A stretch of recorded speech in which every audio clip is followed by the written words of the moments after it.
يقول راجي رحمة الغفور دوما سليمان هو الجمزوري. الحمد لله مصليا على محمد وآله ومن تلا. بعد هذا النظم للمريد في النون والتنوين والمدود. سميته بتحفة الأطفال عن شيخنا الميهي ذي الكمال. سميته بتحفة الأطفال عن شيخنا الميهي ذي الكمال. أرجو به أن ينفع الطلاب والأجر والقبول والثواب. أرجو به أن ينفع الطلاب والأجر والقبول والثواب. أرجو به القبول والثواب.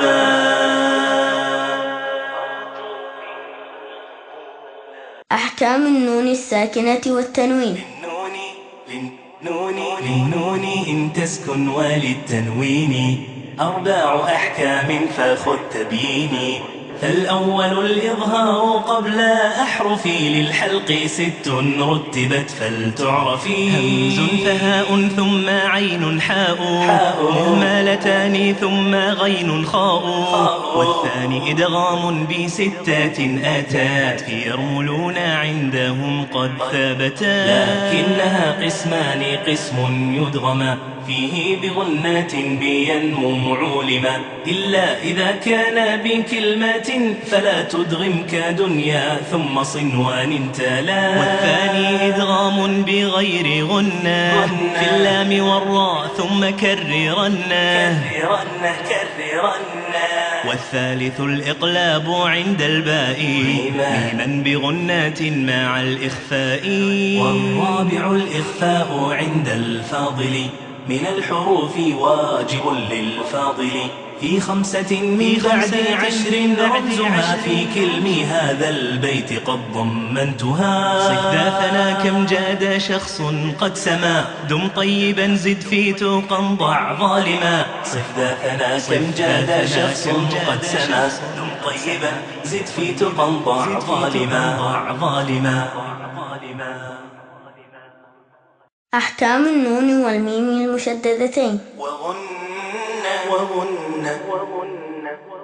وغن ميما ثم نونا شددا.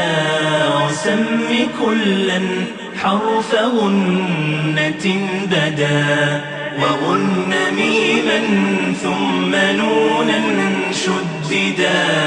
وسم كلا حرف غنة بدا. وغن ميما ثم نونا شددا. وسم كلا حرف غنة بدا. أحكام الميم الساكنة.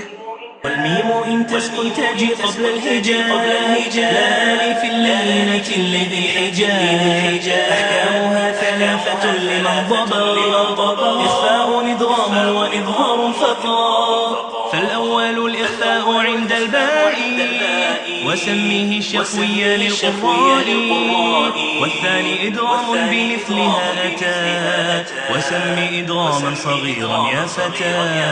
والثالث الإظهار في البقية من أحرف وسمها شفويا. واحذر لدى واو وفاء تختفي بقربها والاتحاد فاعرفي. حكم لام ال ولام الفعل. للام الحالان قبل الأحرف أولاهما إظهارها فلتعرفي. قبل 4 مع 10 خذ علمه من ابغ حجك وخف عقيمه. ثانيهما إدغامها في 4 وعشرة أيضا ورمزها فعيل. طب ثم صل رحما تفز ضف ذا نعم. دع سوء ظن زر شريفا للكرم. واللام الأولى سمها قمرية واللام الأخرى سمها شمسية.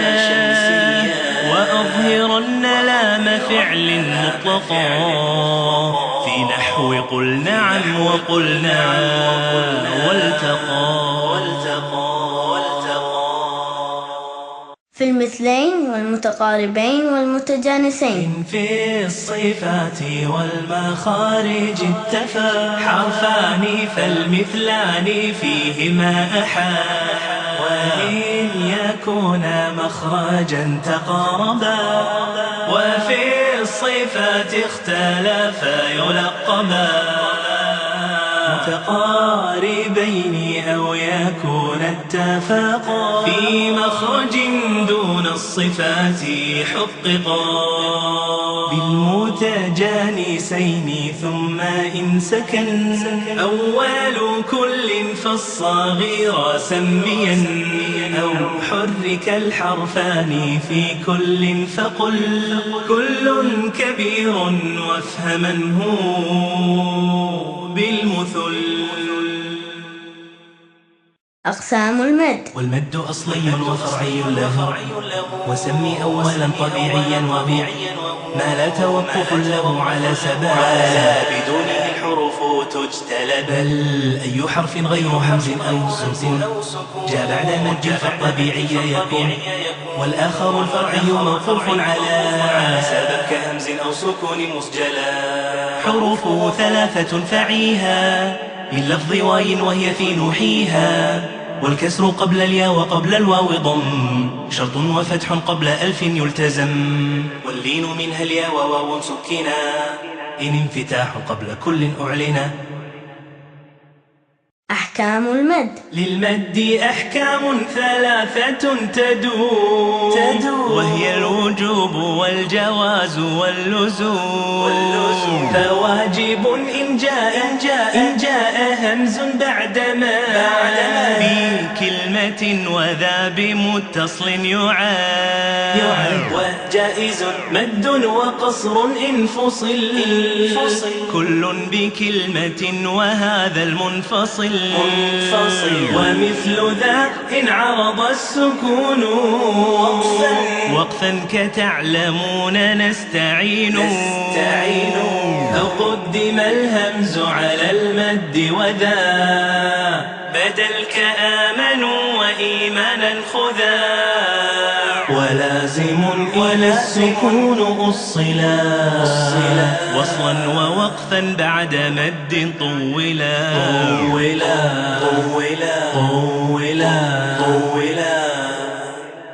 أقسام المد اللازم. أقسام لازم لديهم أربعة وتلك كلمي وحرفي معا.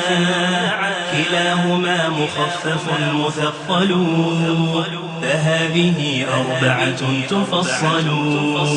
فإن بكلمة سكون اجتماع مع حرف مد فهو كلمي وقاع. أو في ثلاثي الحروف وجدا والمد وسطه فحرفي بدا. كلاهما مثقل إن أدغما مخفف كل إذا لم يدغما. واللازم الحرفي أول السور وجوده وفي ثمان انحصر. يجمعها حروف كم عسل نقاص وعين ذو وجهين والطول أخاص. وما سوى الحرف الثلاثي لا أليف فمده مدا طبيعيا أليف. وذاك أيضا في فواتح السور في لفظ حي طاهر قد انحصر. ويجمع الفواتح الأربع عشر صله سحيرا من قطع كذا اشتهى. وتم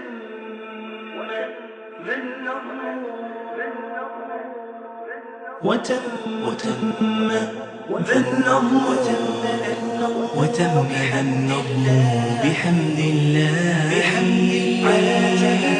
على تمامه بلا تنامي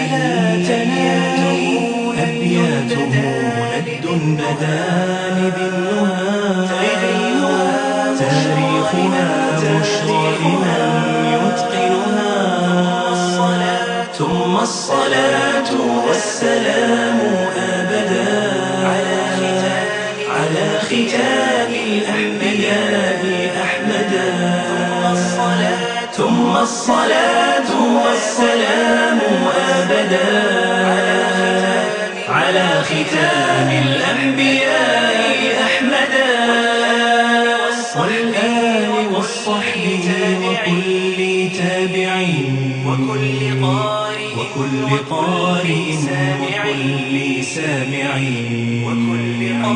وكل قارئ وكل سامعين